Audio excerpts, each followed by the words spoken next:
ಏನೋ ಬೆಂಗಳೂರಿನಲ್ಲಿ ಜ್ಯುವೆಲರಿ ವ್ಯಾಪಾರಿಗೆ, ಚಿನ್ನದ ವ್ಯಾಪಾರಿಗೆ ಐಟಿ ಬಿಗ್ ಶಾಕ್ ಕೊಟ್ಟಿದೆ. ಯಾವ ರೀತಿ, ಎಲ್ಲಾಯ್ತು, ಏನಾಯ್ತು, ಎಲ್ಲ ಡೀಟೇಲ್ಸ್ ಅನ್ನು ನಿಮ್ಮ ಮುಂದೆ ಕೊಡ್ತಾ ಹೋಗ್ತೀನಿ. ಇದರ ಬಗ್ಗೆ ಬ್ರೇಕಿಂಗ್ ನ್ಯೂಸ್ ಬರ್ತಾ ಇದೆ. ಬೆಂಗಳೂರಿನ ಚಿನ್ನದ ವ್ಯಾಪಾರಿಗೆ ಐಟಿ ಬಿಗ್ ಶಾಕ್ ಅನ್ನು ಕೊಟ್ಟಿದೆ. ಆಭೂಷಣ್ ಜ್ಯುವೆಲರ್ಸ್ ಮಾಲೀಕನ ಮನೆಯಲ್ಲಿ ನಿರಂತರವಾಗಿ ಶೋಧ ಕಾರ್ಯವನ್ನು ನಡೆಸಿರೋದು ಕಳೆದ 3 ದಿನಗಳಿಂದ. ಅಂದರೆ ಲಾಸ್ಟ್ 3 ಡೇಸಿಂದನೂ ಕೂಡ 30ಕ್ಕೂ ಹೆಚ್ಚು ಅಧಿಕಾರಿಗಳಿಂದ ತಲಾಶನ್ನು ನಡೆಸಲಾಗ್ತಾ ಇದೆ. 6ಕ್ಕೂ ಹೆಚ್ಚು ಇನ್ನೋವಾ ಕಾರ್ನಲ್ಲಿ ಐಟಿ ಟೀಮ್ ಬಂದರು. 3 ದಿನದಿಂದಲೂ ಕೂಡ 30ಕ್ಕೂ ಹೆಚ್ಚು ಅಧಿಕಾರಿಗಳು ಬಂದು ಶೋಧನ ನಡೆಸ್ತಾ ಇದ್ದಾರೆ, ಅಂದರೆ ತಲಾಶ್ ಮಾಡ್ತಾ ಇದ್ದಾರೆ. ಎಲ್ಲಿ ಅಂದರೆ ಜಯನಗರ 2ನೇ ಬ್ಲಾಕ್ನಲ್ಲಿ, ಜಯನಗರ 2ನೇ ಬ್ಲಾಕ್ 7ನೇ ರಸ್ತೆಯಲ್ಲಿರುವಂತಹ ಅವರ ಅಪಾರ್ಟ್ಮೆಂಟ್ನಲ್ಲಿ ಶೋಧ ಕಾರ್ಯವನ್ನು ನಡೆಸ್ತಾ ಇದ್ದಾರೆ. ಇದೇ ವ್ಯಾಪಾರಿಗೆ ಸೇರಿದಂತಹ ಮನೆ ಆಗಿರ್ಬೋದು, ಅಂಗಡಿ ಆಗಿರ್ಬೋದು, ಇಲ್ಲೆಲ್ಲವೂ ಕೂಡ ಐಟಿ ಟೀಮ್ ತೀವ್ರ ತಲಾಶನ ನಡೆಸ್ತಾ ಇದೆ.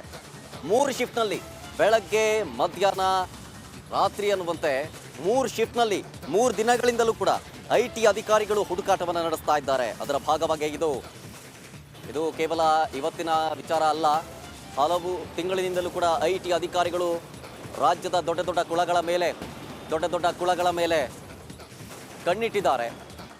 ಸೊ ಅದರ ಭಾಗವಾಗಿ ಐಟಿ ರೇಡ್ಗಳು ನಡೀತಾನೆ ಇದೆ ಮೇಲಿಂದ ಮೇಲೆ.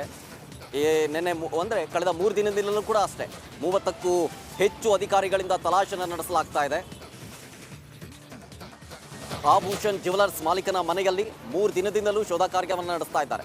3 ಡೇಸ್ 30ಕ್ಕೂ ಹೆಚ್ಚು ಅಧಿಕಾರಿಗಳಿಂದ ತಲಾಶ್ ನಡೀತಾ ಇರೋದು.